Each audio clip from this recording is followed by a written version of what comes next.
La Iglesia Evangélica Emanuel, de su pastor Ramón Vera, predicando la palabra del Señor. Y ahora nos vamos a basar la palabra en el libro de Isaías, capítulo 56, versículo del 1 al 12. Y le invito a ponerse en pie, reverencia a la palabra del Señor, y que podamos leer ahí Isaías 56. Leo la palabra en el nombre del Padre, del Hijo y del Espíritu Santo. El título que tiene este capítulo, que apenas tiene 12 versículos, es Recompensa de los que guardan el pacto de Dios. Amén. La recompensa de los que guardan el pacto de Dios. Y dice así: así dijo Jehová: guardad derecho y haced justicia, porque cercana está mi salvación para venir y mi justicia para manifestarse. Bienaventurado el hombre que hace esto, y el hijo de hombre que lo abraza, que guarda el día de reposo para no profanarlo, y guarda su mano de hacer todo mal. Y el extranjero que sigue a Jehová no hable diciendo: ni apartará totalmente Jehová de su pueblo, ni diga el eunuco: he aquí yo soy árbol seco. Así dijo Jehová a los eunucos que guarden mis días de reposo y escojan lo que yo quiero y abracen mi pacto. Yo les daré lugar en mi casa y dentro de mis muros, y nombre mejor que el de los hijos e hijas, nombre perpetuo les daré, que nunca perecerá. Y a los hijos de los extranjeros que sigan a Jehová para servirle y que amen el nombre de Jehová para ser sus siervos, a todos los que guarden el día de reposo para no profanarlo y abracen mi pacto. Yo los llevaré a mi santo monte y los recrearé en mi casa de oración. Sus holocaustos y sus sacrificios serán aceptos sobre mi altar, porque mi casa será llamada casa de oración para todos los pueblos, dice Jehová el Señor, el que reúne a los dispersos de Israel. Aún juntaré sobre él a sus congregados, todas las bestias del campo, todas las fieras del bosque. Venid a devorar. Sus atalayas son ciegos, todos ellos ignorantes, todos ellos perros mudos, no pueden ladrar, soñolientos, echados, aman el dormir, y esos perros comilones son insaciables, y los pastores mismos no saben entender, todos ellos siguen sus propios caminos, cada uno busca su propio provecho, cada uno por su lado. Venid, dice, tomemos vino, embriaguémonos de sidra, y será el día de mañana como este, a muchos más excelente. Padre, te doy gracias por tu palabra en esta tarde. Te doy gracias, Señor, porque tu palabra no está presa, tu palabra es verdadera, y tú nos hablas, Señor, por medio de ella. En esta tarde, Señor, yo te pido que tú bendigas tu palabra en el corazón de cada persona que ha llegado aquí a escuchar tu palabra en este día. Bendice los que mirarán después, los que escucharán, que tu palabra, Señor, sea esa corriente de agua viva que fluya, Señor, en la vida de cada uno de ellos. En el nombre de Cristo Jesús, te damos a ti la gloria y la honra. Amén. Gloria sea al Señor. Pueden tomar sus lugares, amados hermanos. En esta tarde me propongo hablarles acerca del tema que sale de la misma porción que hemos leído, guardando el pacto. ¿Qué significa guardar el pacto? Oiga, yo creo que eso es un compromiso que tenemos cada uno de nosotros de guardar el pacto con Dios. Y hay personas que son desleales, hay personas que no guardan los pactos que hacen en su vida, ni con Dios ni con otros. Se olvidan del compromiso que un día hicieron delante de Dios. Y hemos declarado aquí, en muchas de las enseñanzas anteriores, que Dios es un Dios de pacto. ¿Cuánto lo creen? Amén. Dios es un Dios de pacto. Él siempre ha hecho pactos con el hombre desde el Antiguo Testamento, porque Dios desea recobrar su alianza con la humanidad. Si la humanidad se va por otros caminos, si la gente se pierde por los caminos de perversidad y de maldad, es porque quieren, hermano. No porque Dios no lo esté buscando, no porque Dios no esté hablando, no porque Dios no haga pacto con ellos. Dios está interesado en hacer pacto con cada uno de nosotros.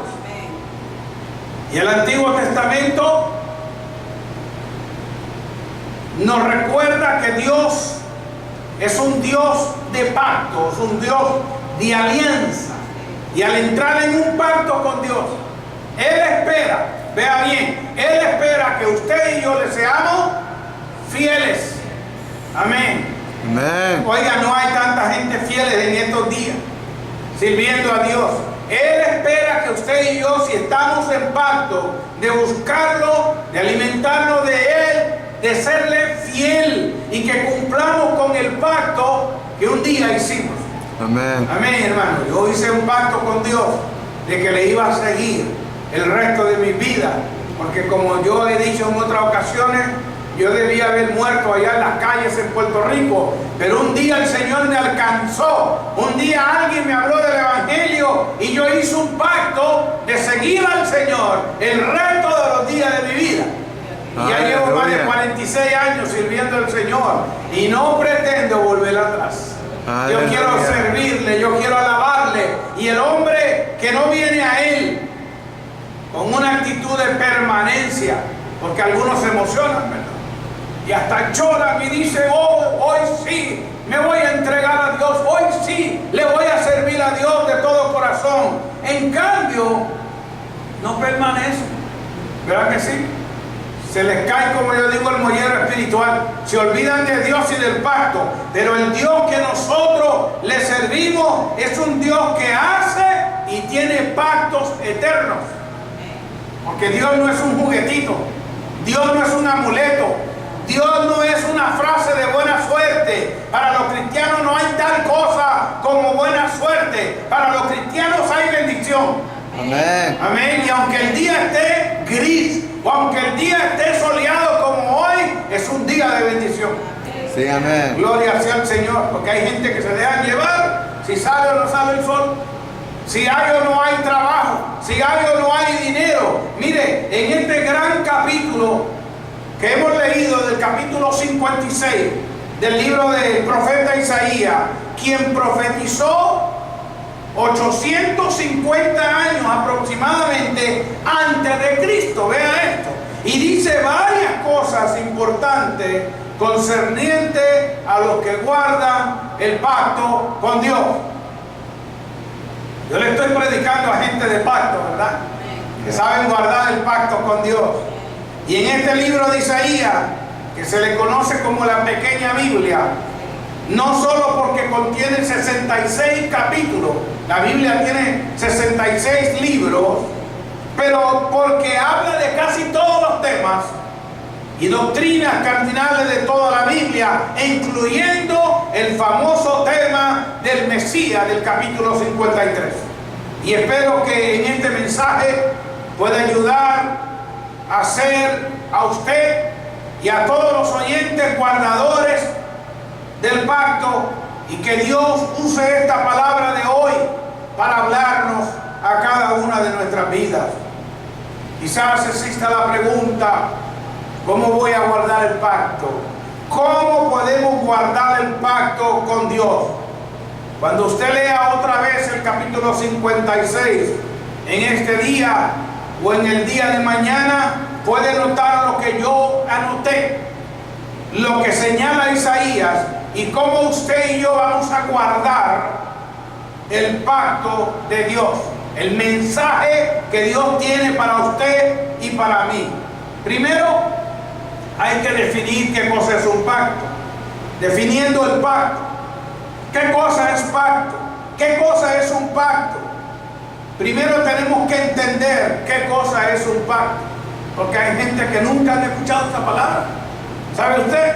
Que hay gente que nunca han hecho pacto con nada, ni entienden qué es un pacto. Un pacto se entiende y se define como una alianza entre dos personas, un convenio entre un grupo de personas o incluso entre una nación. Toda una nación, todo un grupo de personas, dos personas, toda una familia puede hacer un pacto de servir a Dios.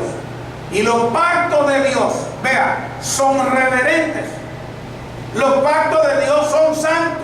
Los pactos de Dios son reverentes y deberíamos de verlos como algo sagrado. Porque hay mucha gente que no les importó el día de hoy estar en la iglesia porque no tienen un pacto verdadero con Dios. Y le voy a explicar más adelante, de acuerdo a esta palabra que hemos leído, qué cosa es tener un pacto con Dios y cómo Dios demanda de cada uno de nosotros, entendamos mucha Biblia o no, guardar un día de reposo para Él. Amén. Y vamos a entrar en eso, porque yo creo que esto es algo honrado, algo sagrado, algo de Dios. Mire, un pacto debe de ser honrado por ambas partes. ¿Verdad que sí? ¿Cuánta gente no se casa frente al altar, hermano? Y a la larga, uno es el que guarda el pacto. El otro dice, ¿sabe qué? Me caíste gordo. Y lo dejó, o la dejó. Y se rompió el pacto que un día hicieron delante de testigos y delante del testigo número uno, que es Dios. Rompen los pactos. El pacto de Dios debe de ser honrado por Él, y creo que Él siempre lo honra, y por el hombre que dice, yo voy a hacer un pacto contigo, yo voy a pactar contigo. Y al disfrutar los beneficios de un pacto, hay que ver cuáles también son nuestras responsabilidades. Y hasta ahí alguna gente llega y dicen, yo solamente quiero la bendición, yo solamente quiero lo bueno de ese pacto. Pero cuando llegan las responsabilidades, y creo que hay que entenderlas antes de acometernos a ese pacto. ¿Qué es lo que Dios espera de nosotros? ¿Qué es lo que Dios espera de mí? Y al disfrutar los beneficios de un pacto, hay que ver cuáles son nuestras responsabilidades. Y creo que hay que entenderlas antes de hacer ese pacto, ¿verdad que sí? Amén. O usted va a comprar una casa o un automóvil sin ver el contrato de venta. ¿Verdad? Que usted no le ponen una venda negra para firmar. Usted tiene que saber qué es lo que está firmando. Más bien lo leemos, ¿verdad que sí? Y miramos a ver si las condiciones del mismo, para ver si podemos cumplir con las demandas de ese contrato. Y hay gente que se emociona con carros, con prendas, con casas, y firman un contrato que ellos sabían bien que no podían cumplir. A los 2 o 3 meses se dan cuenta que hicieron un error, porque siempre están cortos en cumplir ese compromiso. Cuando usted y yo entramos en ese tipo de contrato con nuestra firma, estamos afirmando que cumpliremos con el acuerdo financiero de pagos a cierto día específico del mes. Y otras cosas más que entran, ¿verdad? Cuando la gente compra un automóvil, porque usted tiene que pagar la aseguranza, ¿verdad que sí? Tiene que pagar los impuestos, tiene que pagar por el mantenimiento del vehículo y todas las demás cosas. Así también son con las casas. Bueno, pues nosotros, usted y yo, hemos hecho un pacto con Dios y ese pacto se respeta, ese pacto se cumple al pie de la letra. No es de decir, ¿sabe qué, Dios? A los 6 meses yo creo que yo lo que tenía era un aire religioso. Yo creo que yo me emocioné, pero hasta aquí llegué. Fue muy bien conocerte por estos 6 meses. Me voy al mundial otra vez. Y se van para el mundo. Y les va peor. Porque las cosas de Dios, como dije anteriormente, son permanentes. Cuando usted y yo decidimos seguir a Cristo, no tenemos que voltear hacia atrás. Así hay un coro, ¿verdad? Yo he decidido seguir a Cristo. Amén. Y no voy a mirar hacia atrás.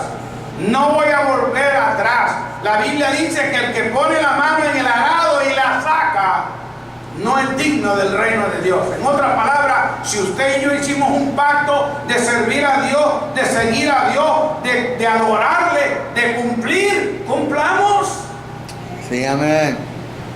Vamos a cumplir. Tenemos que invertir tiempo. Vean, porque hay gente que nos saca un tiempo para Dios. No tenemos tiempo. Hoy, día de servicio, me voy aquí o me voy allá. No tienen tiempo de venir a la iglesia y creo que no van a tener tiempo de orar, ni de leer la Biblia en sus casas, ni mucho menos de consagrarse. Vea lo que le estoy diciendo. Cuando usted y yo hacemos un pacto con Dios, tenemos que invertir tiempo, tenemos que invertir energía, tenemos que enfocarnos para poder cumplir con lo que hemos prometido. Amén. Un día usted y yo le dijimos al Señor, te seguiré siempre. Amén. Yo le dije así al Señor, desde este día en adelante yo te serviré con todo mi corazón. ¿Verdad que sí? ¿Cuántos han hecho ese pacto con Dios? Amén. De servirle al Señor, de buscarle en espíritu y en verdad. Eso es un pacto. Segundo, hay felicidad para los guardadores del pacto. La gente que sabemos guardar el pacto, siempre estamos alegres. Aunque usted no tenga $1 en el bolsillo, usted tiene una sonrisa alegre porque sabe que su alegría, su felicidad no depende de la riqueza, no depende del dinero, no depende de las cosas materiales que tiene, sino que depende de Dios. Aleluya. Sí, amén. Él es el que trae la felicidad. Así lo habla el apóstol San Pablo por allá en Gálatas capítulo 5, versículos 22 y 23. Habla del fruto del Espíritu. Y el fruto del Espíritu, entre esas cosas que menciona la palabra de Dios allí, que son 9, una es gozo. Entonces cuando usted esté en prueba, esté en necesidad, esté en enfermedad, no se olvide que tenemos el gozo del Espíritu Santo en cada uno de nosotros. Aleluya. Miren lo que dice el versículo 2 del capítulo 56 de Isaías que hemos leído. Bienaventurado el hombre que hace esto, que guarda el pacto. Cualquiera que lea esto pudiera decir, bueno, esto está relacionado únicamente con la observancia del día sábado, porque la palabra sábado o su equivalente, reposo, se menciona 3 veces en este capítulo. Vea usted. Y para los guardadores de la ley del Antiguo Testamento, según como lo dice la palabra del Señor en Éxodo capítulo 20, era mandatorio observar el día de reposo como uno de los mandamientos. El que no observara el día sábado quedaba mal con Dios. Ese día no se podía hacer nada más que buscar a Dios, atender a Dios con su familia, con los suyos. Hoy en día los cristianos observamos el día domingo. Vea usted cómo el Señor, Él mismo dijo, yo no he venido para abolir la ley, sino para cumplirla. Y mientras Él estuvo en vida, sobre la faz de la tierra, Él se sometió a la ley. Pero el día que Él murió en la cruz del Calvario, La palabra del Señor dice que el velo del templo se rasgó en dos. O sea, Dios tenía un plan nuevo, un plan diferente. Ese plan nuevo se llama el nuevo pacto, porque el antiguo pacto, dice la palabra Jeremías, hablando vuestros padres, hablando de los padres israelitas de antes, invalidaron mi pacto. O sea, lo que Dios da, lo da bueno. Yo quiero que usted sepa en esta tarde que Dios nunca nos da algo defectuoso. Amén. Que lo que Dios nos lo da bueno. Y a veces nos lo pone bueno en nuestra mano y nosotros lo echamos a perder. Porque cuando Dios bendice la iglesia, cuando Dios bendice un matrimonio, cuando Dios bendice una familia, cuando Dios bendice tu trabajo, tu auto, lo bendice bien. Pero si usted y yo no cumplimos con la pauta de las demandas de ese pacto, algo va a estar mal en algún lugar. ¿Verdad que sí? Cuando Cristo murió en la cruz del Calvario, Él abolió la ley. Y ahora vivimos bajo el nuevo pacto en su sangre, tal como lo celebrábamos hace un rato por la cena del Señor. Esa sangre representa el nuevo pacto y vivimos bajo la gracia que nos hace aún más responsables que la gente del Antiguo Testamento ante Dios. Porque aquello era la ley. ¿Qué pasa si quebraba la ley? Muerte inmediatamente. Ahora usted y yo vivimos bajo la gracia. Dios espera que usted y yo seamos responsables. Y si quebramos algo que tiene que ver con el pacto, vayamos solitos a arrepentirnos y a buscar el perdón de Dios.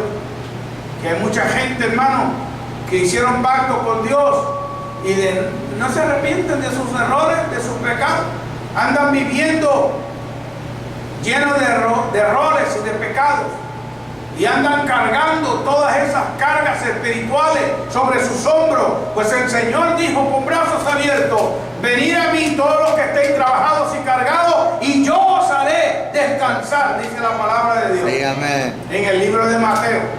Sí, amén. Entonces, vea, nosotros necesitamos entender, antes de continuar adelante, para ser más responsable delante de Dios, la palabra reposo. Porque dije que la palabra reposo se menciona 3 veces en este capítulo 56 y se refiere al sábado. El reposo de los cristianos es los domingos. Si usted jala para otro lado un domingo y se va para otro lado que no era la iglesia, está cometiendo un error, porque está quebrando la observación del día de reposo. El día domingo es el día de buscar a Dios, de recibir la palabra de Dios en la iglesia. Yo entiendo que vivimos en un mundo, especialmente en este lado del hemisferio, donde alguna gente tiene que trabajar los domingos. Pero hermano, el día de reposo para el Señor, vea bien, puede ser otro día para ti si trabajas los domingos. La cosa es que Dios quiere que tú y yo saquemos un día de descanso, porque hay personas que parecen máquinas, hermano.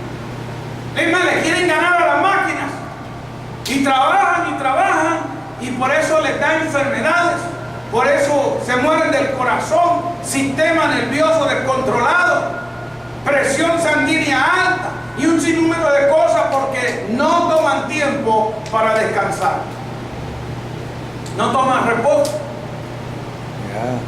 La palabra reposo se menciona 3 veces en este pasaje bíblico, pero lo cierto es que Dios espera de cada uno de nosotros que apartemos un día de descanso, de consagración y de servicio a Él. No que volvamos como se han vuelto algunos religiosos, porque hay personas religiosas, hermano, que se han vuelto a la observancia del séptimo día.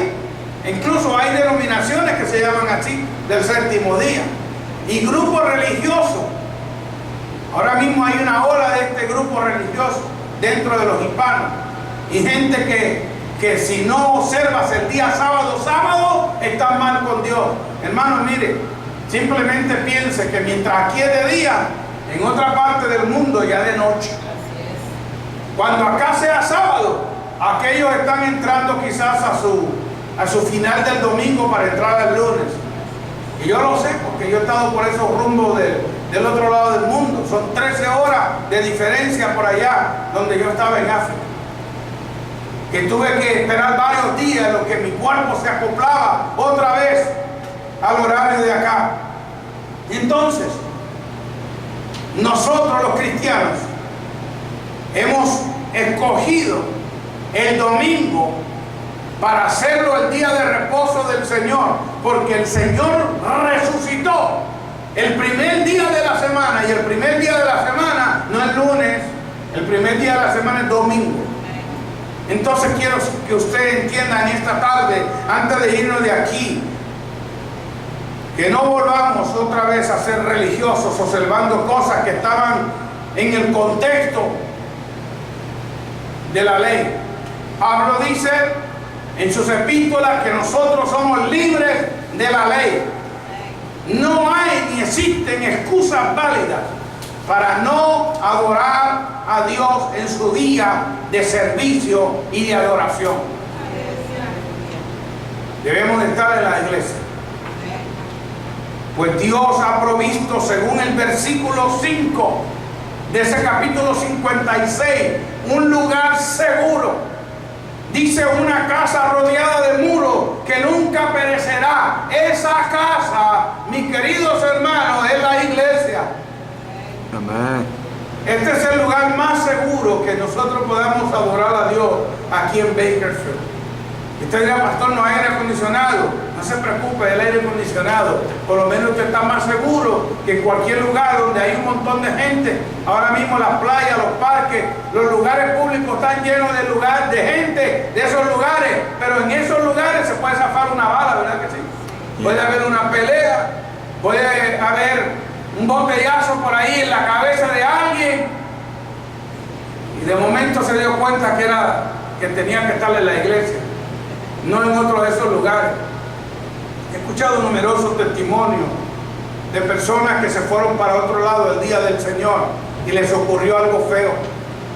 Choques, caídas, muertes, enfermedades, cosas que han llegado.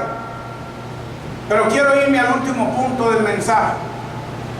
Y ese pacto está relacionado con un lugar santo. Ese pacto está relacionado con un lugar santo. Y en los versículos 6 y 7, vaya conmigo ahí otra vez.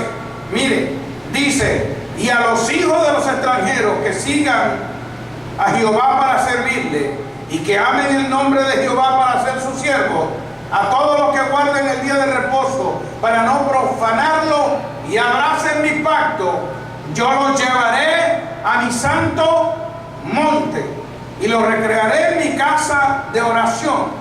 Sus holocaustos y sus sacrificios serán aceptos sobre mi altar, porque mi casa será llamada, ¿qué cosa?